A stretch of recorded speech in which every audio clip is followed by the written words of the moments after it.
Pay or get out. The shout cracked through the emergency room like glass under pressure. Every head turned. Every monitor beep felt louder. Dr. Evelyn Peterson, 46, stood behind the triage counter, her white coat stiff with authority. Her finger pointed toward a woman in a charcoal suit sitting quietly in the waiting area. Ariana Blake, 34, a black woman with posture too calm for the chaos around her. On her lap, her 6-year-old son breathed fast, cheeks flushed with fever. "Did you hear me?" the doctor snapped. "If you can't pay the intake deposit, we're not treating your child." Her tone wasn't policy, it was punishment. A nurse at the desk froze mid-typing. Another shifted uncomfortably. No one spoke. Ariana lifted her eyes, slow, steady, deliberate. "He's running a high fever. Please call a pediatrician." Dr. Peterson scoffed. "And who's paying for that, ma'am? You people think hospitals are community centres." That phrase, "you people," drew a quiet gasp from someone in the back. Phones began to tilt upward. One red light blinked to life. Ariana didn't react, she just held her son closer. Her voice, calm but precise, "My payment will process once he's seen. You'll have what you need." Peterson folded her arms. "No treatment without cash, that's final. Security will escort you out." The guard, Marcus Hill, 38, hesitated near the door. "Dr. Peterson, she's not." "Now," the doctor barked. From the corner, Nurse Maya Torres, 29, whispered, "Her card went through. I saw the screen flash green." Peterson glared. "Then the system's wrong. Fix it." The boy whimpered softly, his head heavy against his mother's shoulder. Ariana brushed his curls back, whispering, "You're okay, baby." The nurse stepped forward, her hands trembling. "Doctor, please, this is a child." "Enough." Peterson slammed the clipboard down. "I said get them out of my ER." The sound echoed like a verdict. Ariana stood, adjusting her blazer, not rushing, not begging. Her calm was sharper than shouting. She looked the doctor dead in the eye. "You're refusing treatment for a child in distress?" "I'm enforcing hospital policy," Peterson hissed. "No," Ariana said quietly. "You're enforcing bias. There's a difference." A few people gasped again.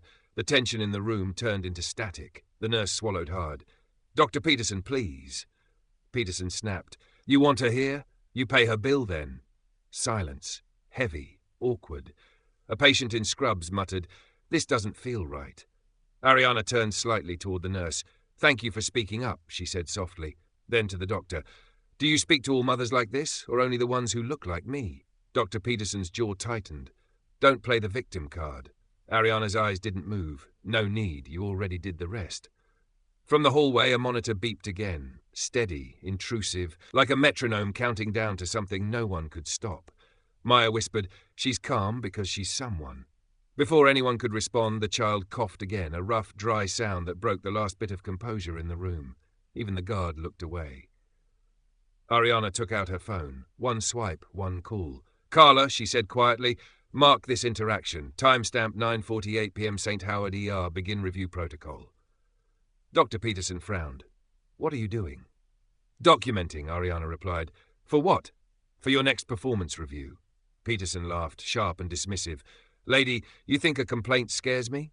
Ariana's gaze never wavered. "No, I think truth will." The nurse whispered, "Is this being recorded?" Several voices answered at once. "Yes." The doctor looked around, realizing too late that every phone in the room was raised, but the only one that mattered was the woman still standing before her, composed, silent, unbreakable. "Before we continue, where are you watching from? Drop your city or country in the comments below. And if you believe in dignity and justice, hit like and subscribe. These stories spark change, and we're glad you're here." Now back to Ariana Blake, because the next 5 minutes would end a 20-year medical career right in front of everyone. Before that night, no one at St. Howard Hospital had ever seen Ariana Blake without an entourage. Usually, when she entered a building, it was through the executive wing. Keycards, security, board members waiting with prepared smiles. But tonight, she came alone. No driver, no assistant, no warning. The irony was almost cinematic, because St. Howard's state-of-the-art emergency department, the one Dr. Peterson called My ER, existed because of her company's funding. 3 years earlier, Ariana's biotech firm, Blake Medical Innovations, had donated nearly $20 million to renovate the hospital's pediatric unit. Her name was carved into the plaque at the entrance. The same door she had walked through unnoticed that evening, wearing jeans, a charcoal blazer, and sneakers covered in rain. Her 6-year-old son, Jordan, had woken from a nap burning with fever. Her regular physician was out of town. The ER was 10 minutes away. She didn't think twice. She didn't think she needed to. Ariana believed in systems, that when things were built right, they worked for everyone. But standing in that fluorescent room, with her child trembling against her chest, she realized something colder. Systems don't fail. People do. Especially the ones who think they're above accountability. Dr. Peterson didn't know that the woman she'd just humiliated had built 3 companies, held multiple patents, and chaired the hospital's own ethics advisory board. To her, Ariana was just another black woman in expensive clothes, an anomaly she didn't trust. In her early 30s, Ariana had grown used to the tone, the pause before the insult tone. The banker who said, "We usually deal with clients older than you." The investor who asked if she was the assistant taking notes. Every encounter left a thin scar of memory. Tonight those scars aligned like constellations, pointing toward a truth she'd learned to stop running from. Maya Torres, the nurse who'd spoken up, could feel the electricity in the room shift. She was 29, new enough to still believe hospitals were sanctuaries. But in that moment, she understood why Ariana didn't raise her voice, because silence, when chosen, is its own kind of weapon. Ariana's mind replayed her son's small coughs in rhythm with the doctor's command. Pay or get out. Her breathing slowed, deliberate. The calmer she became, the more chaotic the room felt. Peterson, still at the counter, tried to regain her composure. "You can't film in a medical facility," she barked at the patients holding phones. But it was too late. Every second had already been captured, the tone, the words, the trembling child. The guard, Marcus Hill, lingered by the door, uneasy. He'd worked security for 15 years, seen fights, overdoses, and grief that cracked bones. But never this. Never a woman being treated like she didn't belong in a building she'd paid to modernize. His instincts told him something was off. He didn't move. Ariana brushed her thumb over her phone again. In her private system, an automated log began. St. Howard ER, possible discrimination. Initial timestamp, 9:48 p.m. It wasn't vengeance. It was procedure. "Carla," she murmured into her earpiece, "compile the interaction feed. No external alerts yet." Her assistant's voice, calm and crisp, replied, "Understood. Board access restricted. Silent mode active." She looked down at Jordan, whispering, "You're brave, just breathe." The boy nodded, trusting his mother's voice more than any hospital staff around him. Across the room, Maya took a small step forward. Her voice wavered but held. "Dr. Peterson, we can't refuse treatment to a minor. It's against federal law." Peterson turned sharply, anger flashing like a camera flash. "Then maybe you should reread the policy manual, Nurse Torres." Ariana watched it all like a scientist observing a failed experiment. No anger, only clarity. She saw hierarchy crush compassion in real time, and she realized this wasn't about her anymore. It was about every woman who had ever been talked down to, every parent who'd been made to feel small in front of their child. Maya glanced at her, silently apologizing with her eyes. Ariana gave the smallest nod in return. A silent promise, "I see you. I won't forget this." Behind them, a patient whispered, "She's not just calm. She's planning something." They weren't wrong. In less than 10 minutes, the woman they'd all underestimated would turn that quiet humiliation into a reckoning broadcast across every department of the hospital. But for now, she sat back down, adjusted her son's blanket, and waited. The calm before impact. 10 minutes had passed since Dr. Peterson's first outburst, but the tension hadn't broken. It had only changed shape. Silence had turned into whispers, whispers into murmurs. And now, murmurs into judgment. Peterson stood at the counter pretending to review a chart, though everyone knew she was watching Ariana. Every few seconds, she'd look up with that same tight smirk, the kind people wear when they think authority excuses cruelty. "She's still here?" she muttered under her breath, loud enough for everyone to hear. Must be waiting for charity to kick in. The older nurse beside her, Helen Brooks, 51, gave a nervous laugh. Maybe she didn't understand the policy. Peterson's reply was ice cold. Oh, she understood perfectly. They always do. They just like playing victim. A few patients turned their heads away, unwilling to meet Ariana's gaze. It was easier not to see. Ariana didn't move. She sat with her son's head resting on her shoulder, thumb tracing small circles on his back, steady, protective, controlled. Maya Torres, standing near the supply cart, felt her stomach knot. She wanted to step in again, but the hierarchy was clear. Speak once, get warned. Speak twice, get written up. Her badge still smelled of fresh plastic, new higher scent. She stayed quiet, for now. Peterson walked closer. "Ma'am," she said, fake polite, "if you're refusing to leave, I'll have to document you as non-compliant." Ariana looked up slowly. "For sitting in a chair? For obstructing medical operations?" the doctor replied. "I'm not obstructing anyone," Ariana said evenly. "You're the one refusing to work." The words were calm, too calm. It wasn't defiance, it was exposure. Peterson's jaw tightened. "Do you think this is a game?" Ariana's voice lowered a register. "No, I think it's a test, and you're failing it." The air thickened. Maya looked toward the guard. Marcus met her eyes, uncertain but quietly agreeing. He'd seen hundreds of confrontations, but never one so laced with quiet power. Ariana wasn't raising her voice because she didn't need to. "Security," Peterson barked suddenly. "Escort this woman out before I call admin myself." Marcus stepped forward but hesitated. "Doctor, the child's condition could worsen if we—" "Move her," Peterson snapped. "That's an order." The boy stirred, half asleep, whispering, "Mommy, am I in trouble?" Ariana smoothed his hair. "No, sweetheart, they are."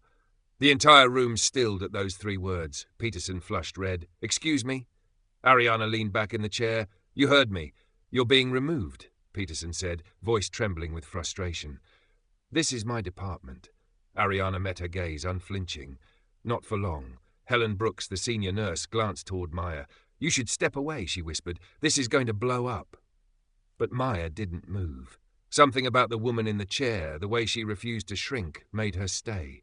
Peterson stormed to the reception desk, slamming her badge against the scanner.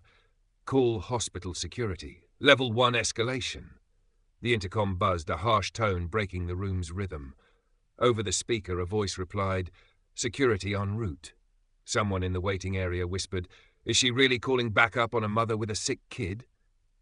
Another answered, "Guess empathy's not billable." Maya clenched her fists. She'd taken an oath, first do no harm. Watching harm happen in slow motion burned worse than any mistake she'd made in training. She finally spoke up. "Dr. Peterson, please, this isn't necessary. She's not violent, she's just—" "Quiet?" Peterson cut in. "Exactly. That's what makes them dangerous, always quiet until they sue." Ariana's eyes flickered for the first time. Not anger, pity. "You think quiet means powerless," she said softly. "That's how you lost your humanity." The doctor froze for a second, as if the truth hit a nerve. Behind her, Helen looked down. Even Marcus exhaled, long and slow. Then the automatic doors hissed open. 2 uniformed hospital security officers stepped in. Mid-30s, alert, professional. Peterson waved them over. "This one. She's refusing to leave." The taller guard frowned. "That woman? She's just holding a kid." "Exactly," Peterson said. "It's manipulation. I've seen it before." The accusation hung like poison. Ariana stood slowly, shifting her son onto one arm.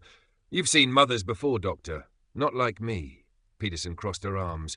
"Then enlighten me. Who are you exactly?" Ariana's lips curved in the faintest smile. "You'll find out soon." The shorter guard whispered to Marcus, "Why does this feel wrong?" Marcus answered quietly, "Because it is." Phones lifted again. One patient muttered, "World's going to see this before HR does." Peterson turned, voice rising.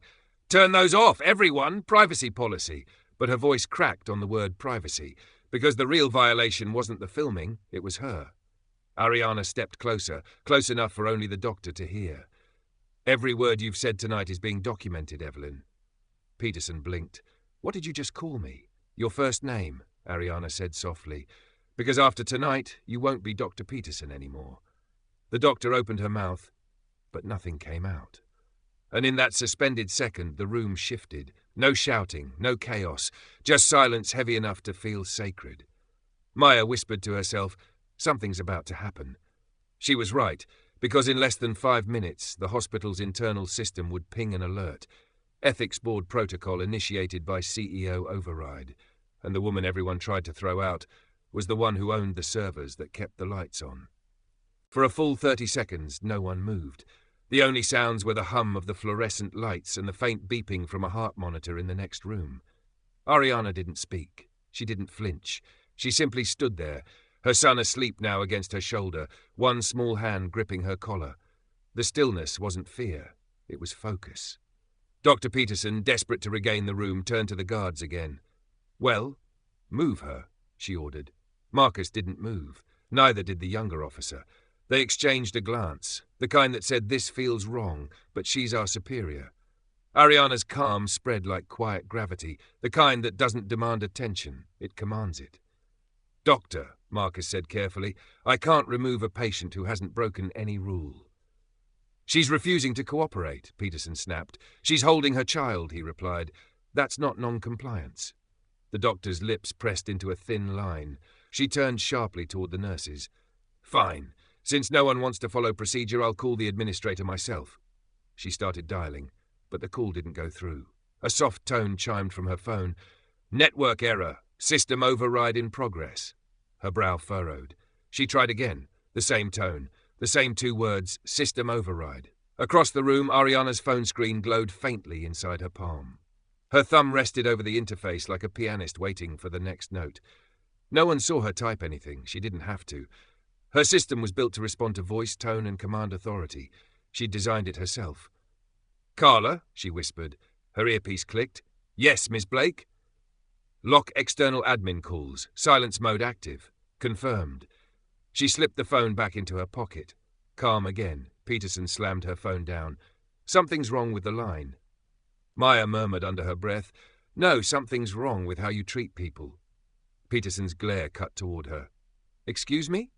Maya straightened her shoulders. "Nothing, ma'am." But it wasn't nothing. The words had already travelled, like a spark catching air. Ariana sat back down. She adjusted Jordan's blanket, smoothing the edge near his chin. Her movements were slow, deliberate, maternal, but there was precision in them, too. The kind you see in surgeons and strategists. She didn't need to say anything. Her silence said enough. Peterson crossed her arms, standing over her. "You think being quiet makes you noble? It makes you pathetic." Ariana looked up, eyes steady. "It makes me patient." "Patient for what?" "For the truth to catch up." The doctor scoffed, but the edge in her confidence had begun to fray. The staff could see it, the tremor in her voice, the flush creeping up her neck. Helen Brooks, the senior nurse, whispered to Maya, "That woman, she's not ordinary, is she?" Maya shook her head slowly. "No, ordinary people don't stay this calm when the world turns on them." The atmosphere began to shift again. Patients weren't whispering now. They were watching, openly, curiously, recording. Even the monitors seemed to beep in rhythm with Ariana's breathing. Marcus folded his arms near the door. "Dr. Peterson, maybe we should step back until admin confirms." "I am the admin," she snapped. "No, you're not," Ariana said softly. The words were almost gentle, but they struck harder than a shout. Peterson turned. "Excuse me?" Ariana's eyes didn't leave her. "You manage this floor. You don't own it. You don't fund it. And you definitely don't define it." Every syllable landed like a heartbeat. The guard's expression changed. Realization, then respect. Peterson tried to recover, her voice climbing higher. "This is harassment. I'll have you removed." Ariana smiled faintly. "You've already tried. 3 times." She glanced at the frozen security officers. Maybe the system heard enough to disagree. Her tone was still quiet, but the authority in it wasn't human volume. It was design, history, and ownership woven together. Maya watched, breath shallow. Something about Ariana's stillness made everything else seem small, the arguments, the procedures, the pretense of power. Peterson exhaled sharply, pacing now. "You can't sit here and intimidate staff." "I'm not intimidating anyone," Ariana said. "I'm waiting for professionalism to return to this room." The silence after that felt surgical. Someone coughed. The clock ticked. Even the hum of the air conditioner sounded apologetic. Peterson muttered, "God, this is ridiculous." Ariana whispered back almost kindly, "Yes, it is." Her son stirred in her arms, half asleep. "Mommy, I'm here," she said softly. She brushed his forehead. The fever had started to break. Maybe it was the medicine he'd been given before arriving, or maybe it was something else. The way calm can lower heat better than panic ever could. And as Ariana sat there, unmoved, unbroken, quietly recentering the space, the energy of the entire ER began to tilt toward her. The hierarchy inverted, silently. The woman they'd tried to push out now anchored the room itself. Dr. Peterson felt it. the shift, the loss of control. She didn't understand it yet, but everyone else did. Because silence, when owned by the right person, isn't weakness. It's the sound of power deciding when to speak. It started with one phone, then two, then an entire waiting room full of screens lighting up like fireflies. Every person sitting near the intake counter had been pretending not to watch. Now they couldn't look away. What had begun as awkward silence was becoming documentation. A young woman in a denim jacket whispered to the man next to her, "She's recording, right?" He nodded, eyes fixed on the scene. "Yeah, whole thing. TikTok's going to eat this up." But it wasn't just social curiosity. It was moral discomfort. They'd seen the tone, that cold, clipped voice from someone in a lab coat, and they all felt the same knot tighten in their stomachs. The sense that something wrong was happening right in front of them. Dr. Peterson noticed the shift. Her face reddened. "Put those phones away. This is a medical facility, not a circus." No one moved. The room had chosen its side, and it wasn't hers. Maya Torres, 29, the nurse who had dared to speak earlier, stepped forward again.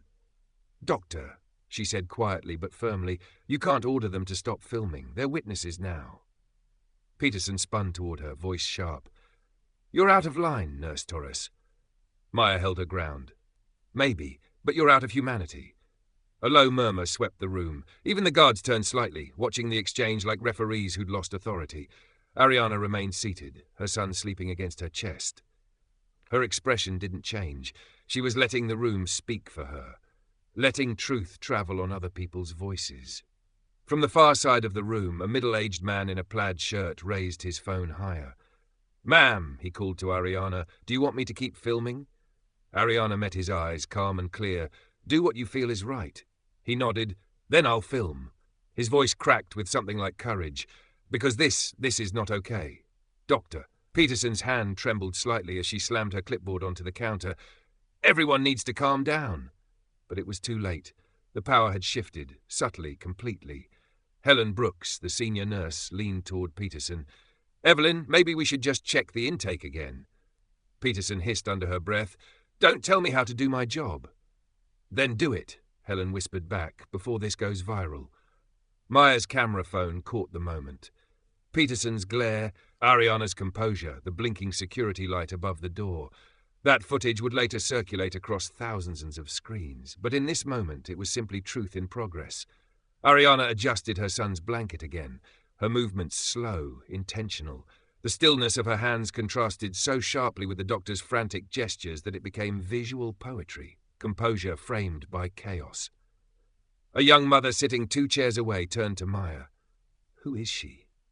Maya shook her head softly. "Someone powerful." "How do you know?" Maya's voice dropped to a whisper. "Because everyone powerful I've ever met never needs to prove it." Peterson tried again to assert control. "Security," she barked. "Escort the witnesses out, all of them." Marcus, the guard, didn't budge. "Not happening," he said. "This is a public lobby, and they're not breaking any laws." His tone was steady, respectful, but unshakable.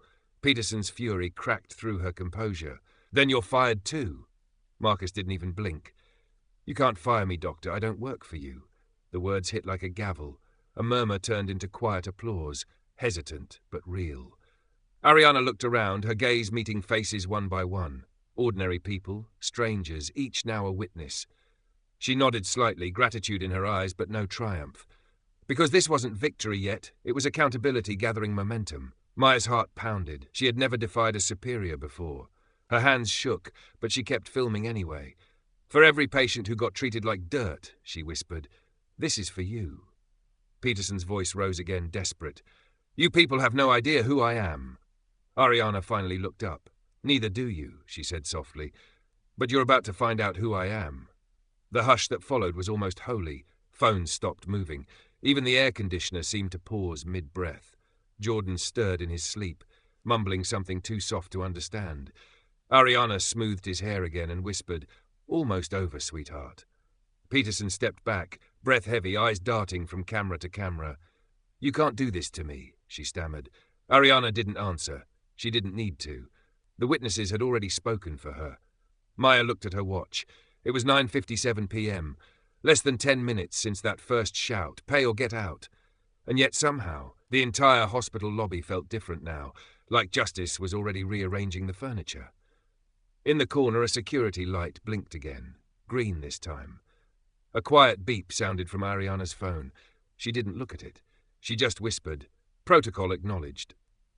The moment passed like a tide rolling back, but everyone in that room would remember the feeling, the shift, the silence, the collective awakening, because for the first time that night, it wasn't one woman standing alone. It was a room full of witnesses, and history had just started recording. The hallway door swung open with a metallic clang. Two men in suits stepped in, one carrying a clipboard, the other wearing the hospital's silver badge of administration.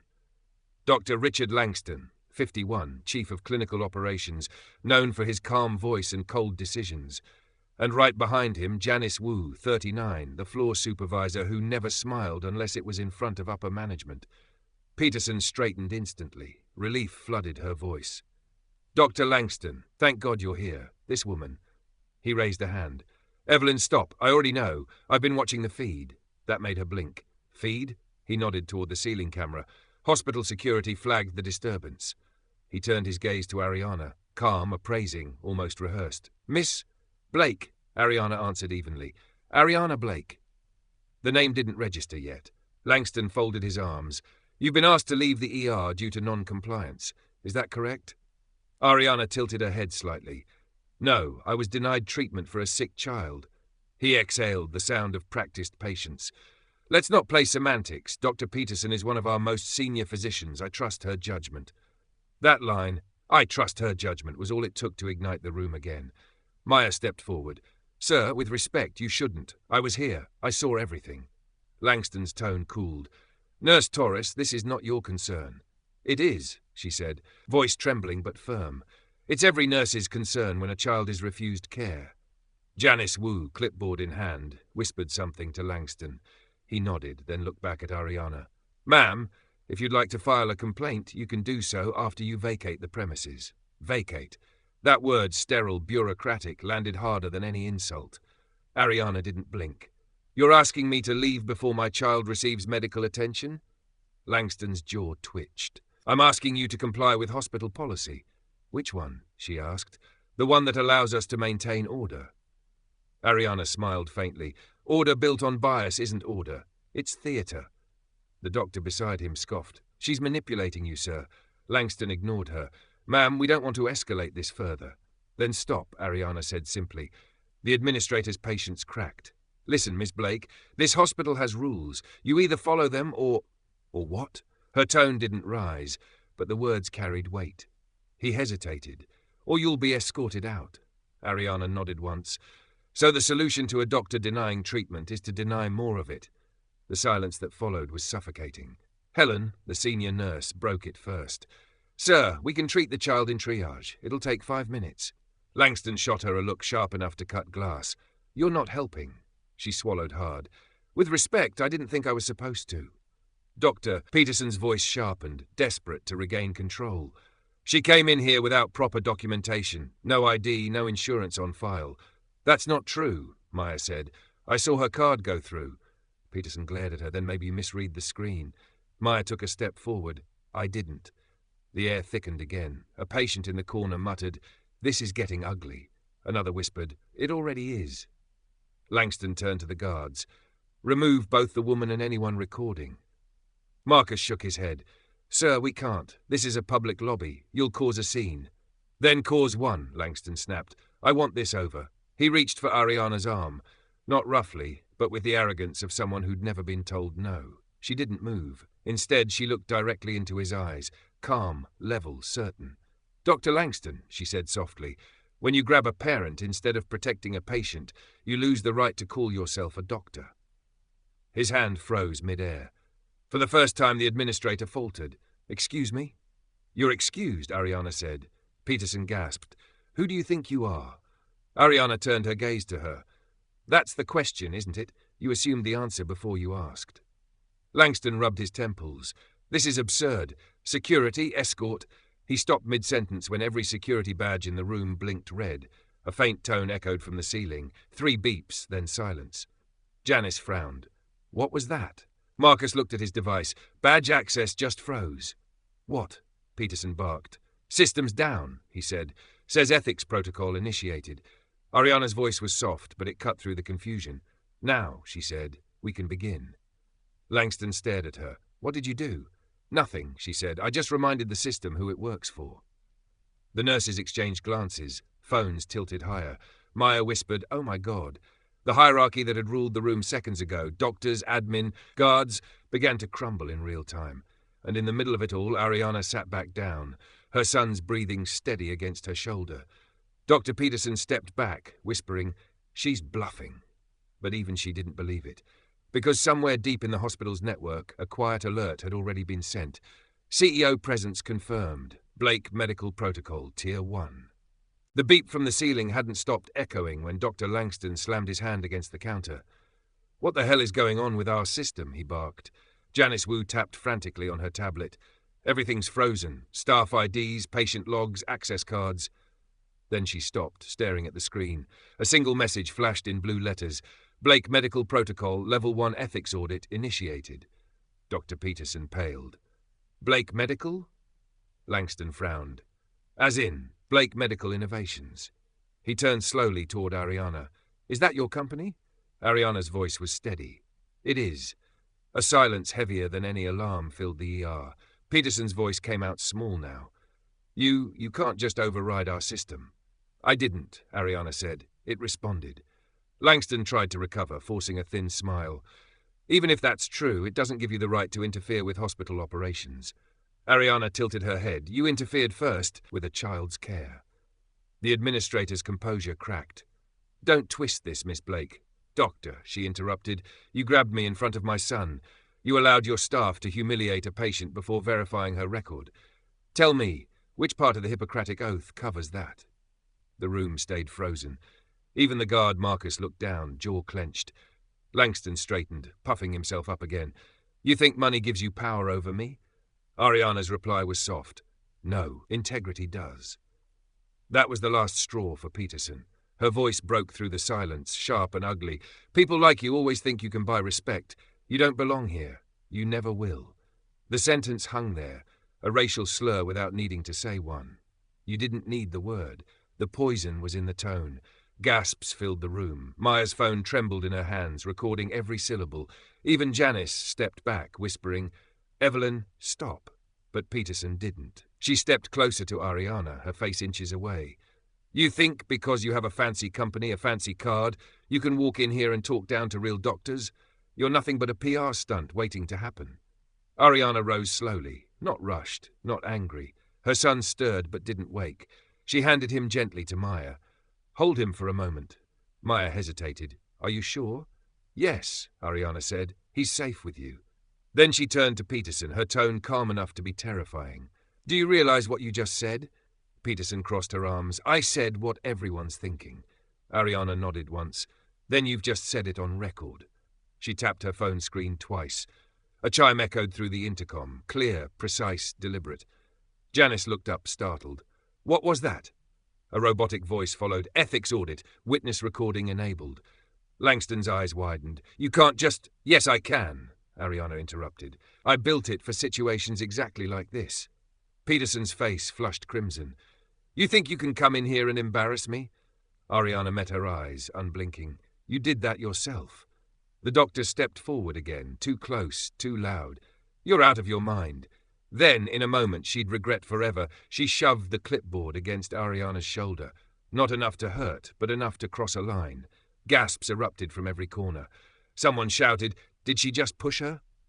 Phones rose higher. Marcus stepped between them instantly. Doctor, that's assault. Back off. Peterson froze, realizing too late what she'd done. Ariana didn't flinch. She simply adjusted her blazer, smoothed the fabric, and looked around the room. Every eye was on her. Every phone was filming. Every witness had just seen the moment the story changed. Dr. Langston, she said quietly. He swallowed. Yes? Consider this your official notice. As of now, this facility is under audit by the Blake Medical Ethics Board. What authority? My own, she said. Janice's tablet beeped again. Sir, she's not bluffing. The system's tagging every logged credential under review. What? Langston barked. It's pulling your access, Doctor. It says temporary suspension, pending verification. Langston's badge blinked red. Peterson's followed. The sound of their simultaneous denial, click, buzz, denied, was louder than any alarm. Ariana didn't move. She just said evenly, "When you weaponize your title to hurt people, you don't deserve the title." Peterson looked at her, eyes wet, voice trembling with misplaced fury. "You can't do this to me." Ariana's tone stayed calm, almost gentle. "I already did." She turned back to Maya, who held Jordan close, the boy now awake, sleepy but safe. Ariana smiled softly. "Thank you." Maya shook her head. "No, thank you for not walking away." Behind them, Langston tried again. Voice cracking. "You'll regret this." Ariana paused by the exit. "I don't regret justice, Doctor, just the wait it always takes to arrive." The door slid open. The hallway outside glowed sterile white.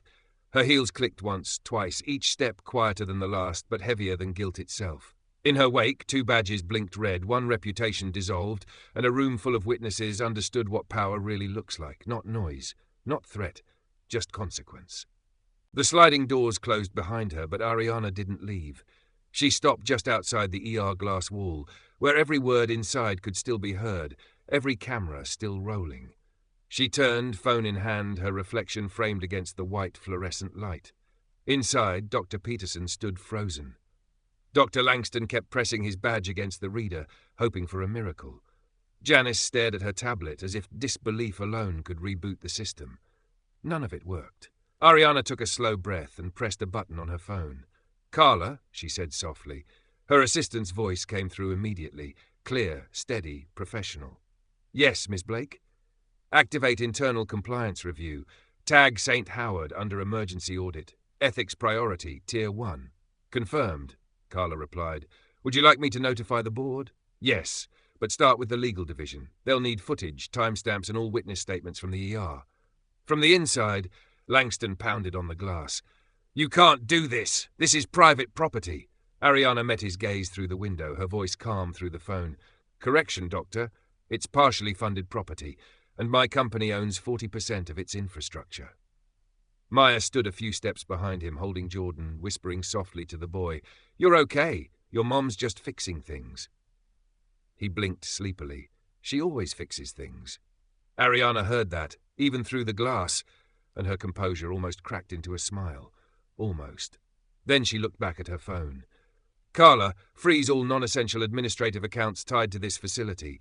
Every doctor involved in the incident pending investigation." "Understood. Confirming suspension of access for Dr. Evelyn Peterson and Dr. Richard Langston. Add Supervisor Janice Wu for failure to intervene. Done."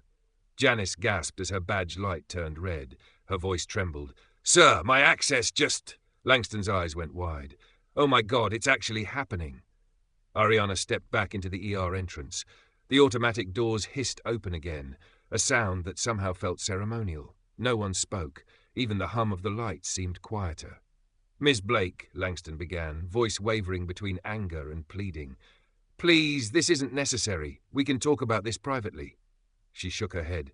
"You humiliated a mother in public. You'll answer for it in public." Peterson stammered. "You're ruining careers."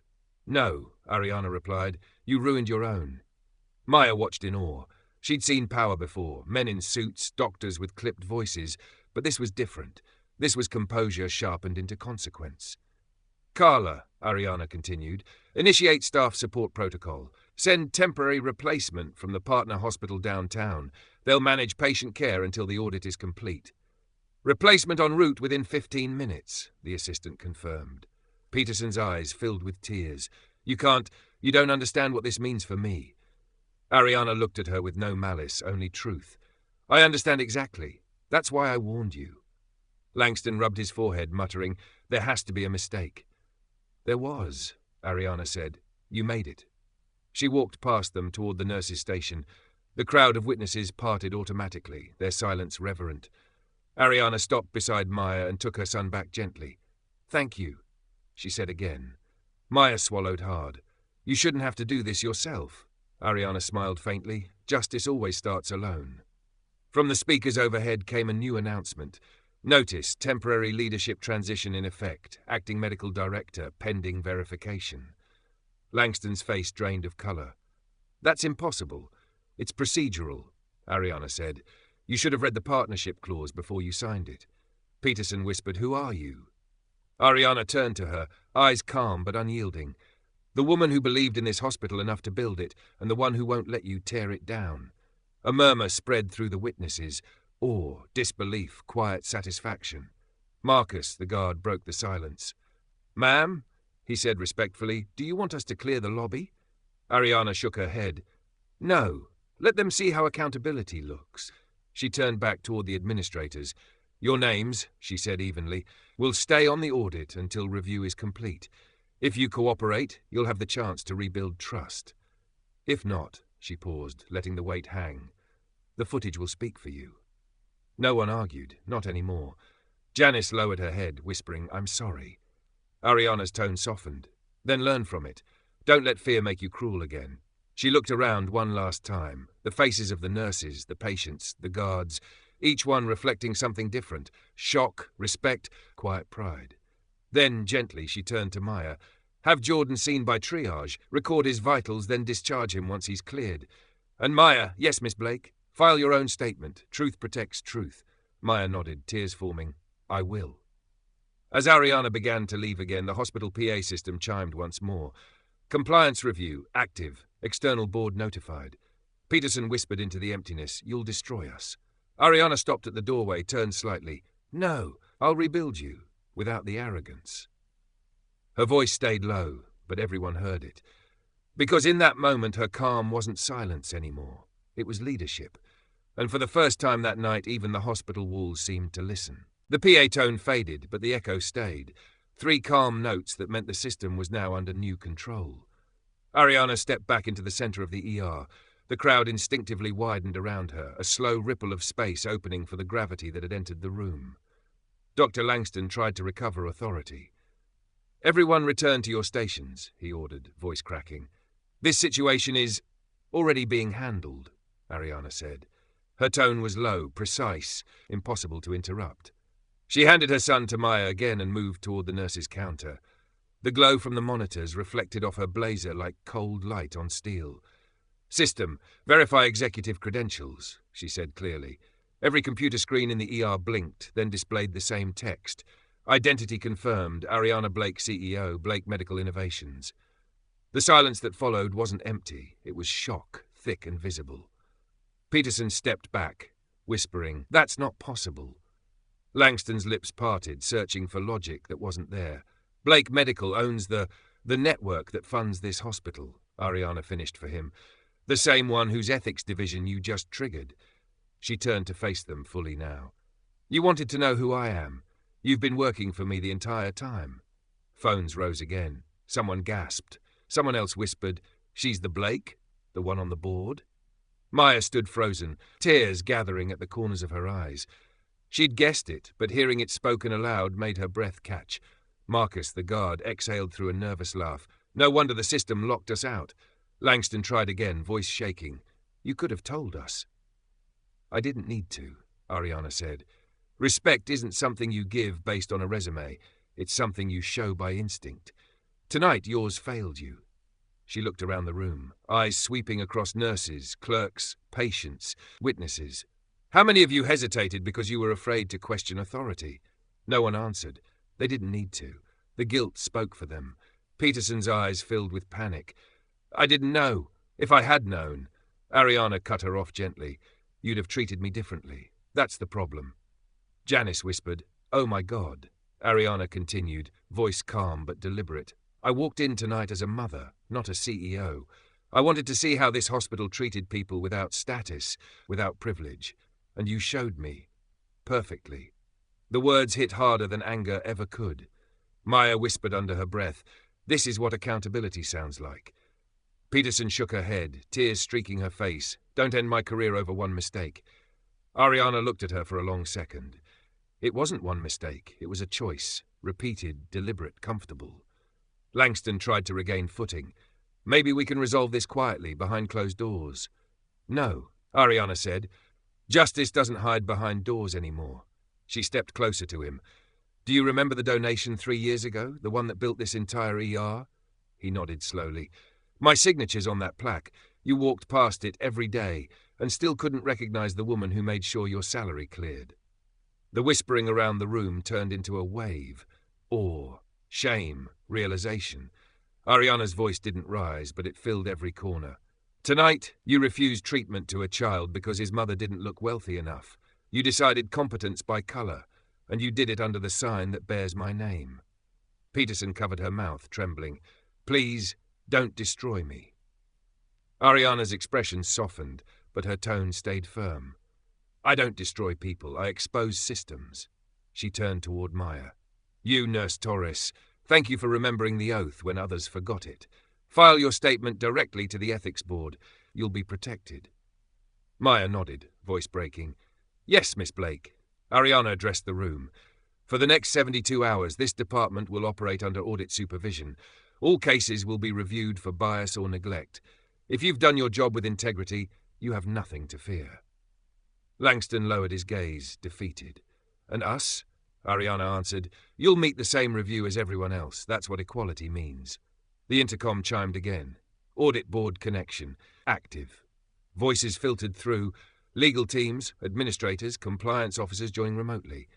Ariana spoke clearly into the air. This is Ariana Blake, CEO of Blake Medical Innovations, initiating a Tier 1 ethics audit at St. Howard Hospital.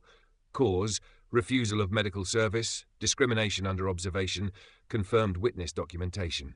Then she paused, scanning the faces in front of her. And yes, you're all on record. The last sentence landed like a final note in a symphony of consequence. No shouting, no chaos, just silence filled with realization. She took Jordan back into her arms, his small hand wrapping around her finger. Mommy, can we go home now? He whispered. She smiled softly. Yes, baby. The doctors will behave now. As she turned to leave, the automatic doors opened again, light spilling across the floor like dawn breaking after a long storm. Ariana didn't look back. She didn't need to. The truth would replay itself on every screen before midnight. And behind her, the room that once judged her now stood still. A monument to what happens when silence chooses to speak. For a few seconds after Ariana's exit, no one spoke. The sliding doors sealed behind her with a soft hiss, leaving the ER in an eerie, sterile silence, the kind that follows a thunderstorm when the air still trembles. Dr. Richard Langston was the first to move. He reached for his badge again, pressing it against the scanner even though he already knew the outcome. Buzz. Denied. He tried again. Buzz. The machine didn't just reject him, it mocked him. The dull sound of authority dissolving. Janice stood beside him, her face pale. It's locked out completely. Langston's breathing grew shallow. There's got to be some mistake. We're doctors. We save people. Maya's voice cut through, quiet but sharp. Not tonight, you didn't. The truth hit harder than the system lock. Across the room, Dr. Peterson slumped into a chair, her white coat wrinkled, hands trembling. She wasn't crying yet. Just staring at her hands as if they'd belonged to someone else. The gloves, the stethoscope, the practiced authority, all of it looked smaller now, hollow. I didn't mean it like that, she whispered to no one in particular. Maya turned toward her. You didn't mean it. You said it, in front of a child. Peterson shook her head violently. No, I was angry, stressed. You know how nights get. Stress doesn't make people cruel, Maya replied. Comfort does. That line hung in the air like a verdict. Helen Brooks, the senior nurse, quietly shut off one of the idle monitors. Maybe it's time we admit what we all ignored, she said softly. We've seen it before. We just didn't record it. Peterson buried her face in her hands. She'll destroy me. Langston snapped. Enough, everyone here is overreacting. She's just flexing corporate power. But his voice broke mid-sentence, the confidence gone. Corporate power? Maya said. She was here as a mother. The only person who remembered her oath tonight was the one you tried to throw out. Marcus the guard stepped closer, his voice calm but unyielding. You put me in a position where I had to choose between following orders and being human. That's not leadership. Langston rubbed his temples, muttering, We can fix this. We can spin this. Janice looked up from her tablet. Sir, the footage is already syncing to the audit servers. It's out of our hands. He froze. How long until it goes public? Probably already has, she whispered. Phones across the room buzzed simultaneously. Twitter notifications, news alerts, messages from staff in other departments. Is it true? That was our hospital? The CEO? Here? Peterson finally broke. Tears streamed down her face. I swear I didn't know who she was. Marcus shook his head slowly. That's not the part anyone cares about. Langston turned toward the wall-mounted plaque near the entrance, the one with gold letters etched across marble, St. Howard Pediatric Wing, funded by Blake Medical Innovations. He stared at it as if seeing it for the first time. He whispered, "It was right there. Her name was right there." Helen crossed her arms. People don't read what doesn't serve them. Maya stepped forward, her phone still recording. "You wanted to teach her a lesson. Now you'll be part of one." Langston's composure cracked completely. "I've given 25 years to this hospital. I built its reputation. And she built the walls that let you do it," Maya said quietly. "Difference is, she did it without needing applause." Peterson whispered through tears, "I was just trying to protect procedure." "Procedure," Helen said, "isn't protection when it punishes the wrong people." The words washed over Peterson like cold water. She dropped her stethoscope to the floor, the sound loud in the silence. Clang. Everyone flinched. For the first time she looked at Maya, really looked. "You recorded everything?" Maya nodded. "For transparency." Peterson swallowed. Will you send it?" "Yes," Maya said, "because that's what justice deserves, visibility." Janice shut her tablet, shoulders sagging. "We'll all be under review by morning." Helen answered softly, "Maybe that's what we needed." Langston slumped against the counter, voice barely audible. "She'll dismantle the whole board," Marcus replied. "Maybe she'll rebuild it better." For a brief moment, no one spoke. Just the sound of air conditioning and a distant elevator chime from another floor. The weight of accountability settled like dust, quiet everywhere, impossible to brush off. Maya looked down at her phone screen, a frozen image of Ariana walking away under the hospital lights, her son in her arms. She whispered, almost reverently, "She didn't just walk out. She walked through us." Peterson covered her face. "God forgive me," she muttered. Helen's voice was kind but firm. "Ask the child first." The ER, once filled with chaos, now felt like a chapel, not of prayer but of consequence. Every beep, every hum, every breath seemed to carry the same truth. No title could save you from the mirror of your own behaviour. And as the night deepened outside, the staff of St. Howard Hospital stood in the glow of their own reckoning, staring at the plaque, the empty doorway, and the shadow of a woman who'd left them something far more permanent than punishment. She'd left them reflection. By the time Ariana returned to the executive floor, dawn had started to glow faintly behind the glass windows. The city below looked muted, washed in the grey-blue light that separates one day from the next, the kind of light where truth feels heavier. She set her son down gently on the couch outside her office. Jordan had fallen asleep in the car, exhausted but peaceful. Her assistant, Carla, met her with a tablet. "All documentation has synced," Carla said quietly. "Witness videos verified, time-stamped and archived. The audit board is online." Ariana nodded. "Let's finish it." She stepped into her office. No noise, no chaos, just still power. The conference screen flickered on, revealing a half-dozen faces, legal counsel, HR directors, and the interim hospital chief, all waiting for her word. One of them spoke first. "Miss Blake, we've reviewed the footage. The evidence is overwhelming. Then we move to resolution," Ariana said. "Disciplinary or termination?" She took a breath, eyes steady. "Both, where necessary." Carla read from her notes. "Dr. Evelyn Peterson suspended indefinitely, subject to state medical review. License under investigation for violation of ethical conduct and racial discrimination." Ariana nodded. "She'll have the opportunity to appeal, but she won't practice under our network again." Dr. Richard Langston, Carla continued, relieved of his duties as Chief of Clinical Operations, effective immediately. Contract termination without severance. "Add a public statement," Ariana said. "Bias disguised as leadership ends today." Janice Wu, failure to report misconduct. 2-month unpaid leave, mandatory ethics retraining before reinstatement. Approved. Carla scrolled further. Maya Torres, commendation for integrity under pressure, recommended for senior nursing position. Ariana's expression softened. "Make it official, and make sure she never works another night shift without support again." The legal director cleared his throat. "Miss Blake, do you want these actions to be public?" "Yes," she said. "Transparency isn't humiliation. It's the start of accountability." The line went quiet. Even through a screen they could feel her conviction. Ariana closed her eyes for a moment, listening to the quiet hum of her office, the sound of power used correctly. Then she opened them again. Issue a public release by noon. No dramatics, no spin, just truth. Carla hesitated. You're sure? Yes, Ariana said. I don't need to shame them. I just need the world to see what silence can do when it finally decides to speak. Across the hospital, while the statement began to circulate, the ER team received the notifications. Maya was still on shift when her tablet buzzed. She read the message, covering her mouth in disbelief. Promotion confirmed. Senior RN, effective immediately. Tears welled in her eyes. Helen hugged her, whispering, You earned it, kid. Maya smiled faintly. She kept her word. In another office, Langston sat motionless, staring at his screen flashing access revoked. His reflection stared back, tired, smaller, irrelevant. For the first time, he realized the difference between authority and respect. One could be taken, the other had to be earned.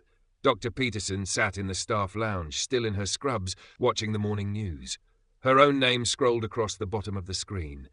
Hospital under ethics audit. CEO witnessed incident of discrimination. Her hand trembled around a coffee cup that had gone cold. She whispered, I didn't mean to hurt her. But even she knew. Intent never outweighed impact. Back in the boardroom, Ariana listened as the last confirmations came through. Carla said softly, It's done. Ariana looked out the window, her reflection framed against the waking city. No, she said quietly, it's just beginning. Her phone buzzed, a message from Maya. Thank you for standing up without shouting. Ariana smiled faintly and typed back, That's how justice remembers you. She turned to Carla. Send a memo to all partners. From this day forward, Blake Medical Facilities will undergo quarterly ethics simulations. Real patients, real tests, anonymous scenarios. If they treat one person unjustly, they'll answer to me directly. Understood, Carla said. Ariana picked up her son, still sleeping peacefully. His small head rested against her shoulder, a reminder of what this was all for. She looked down at him and whispered, You'll grow up in a world where they think twice before judging us. Then she looked back toward the city, where dawn had finally broken fully, the skyline glowing gold across the glass. No applause, no headlines, just the quiet satisfaction of balance restored. Because power in its purest form wasn't loud, it was precise, it was moral. It was earned through restraint and sealed through consequence. And that morning, for the first time since she'd entered that ER, Ariana Blake finally allowed herself to breathe. The city was waking when Ariana Blake walked out of the tower. Morning light poured between the skyscrapers, slicing through the mist like truth cutting through denial. Her driver opened the door, but she paused on the sidewalk, breathing in the air that smelled of rain and renewal.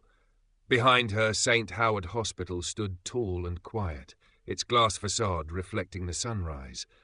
Hours earlier, that building had been a battlefield of ego and ignorance.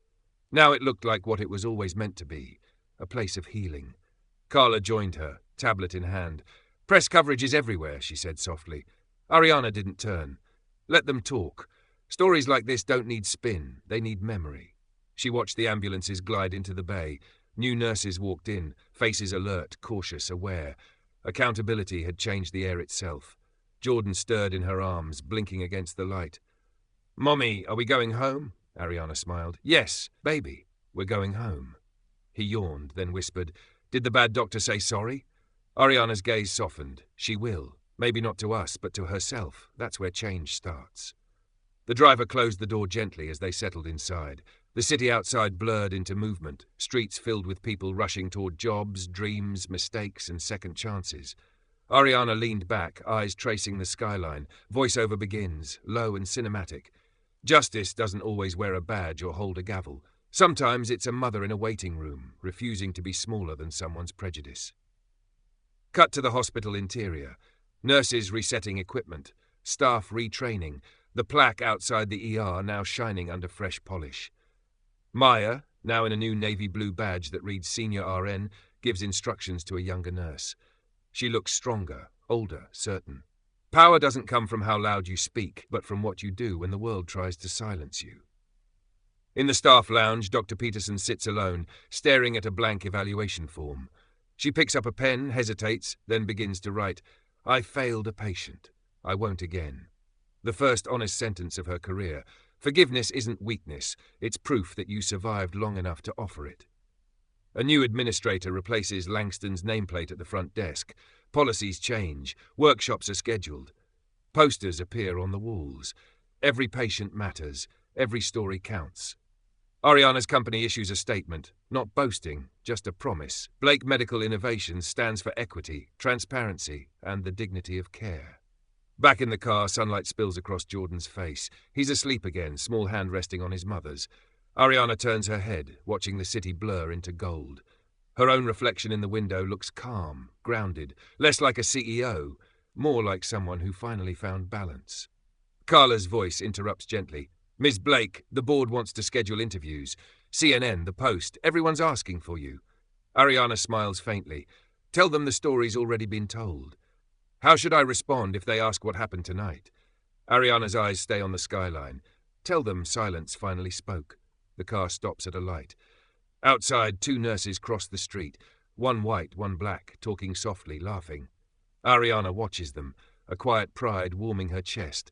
The world hadn't changed overnight, but something had shifted. A standard, a mirror, a warning. They used to say justice was blind, but maybe justice just needed to see clearly, without fear, without noise, without prejudice. The light turns green.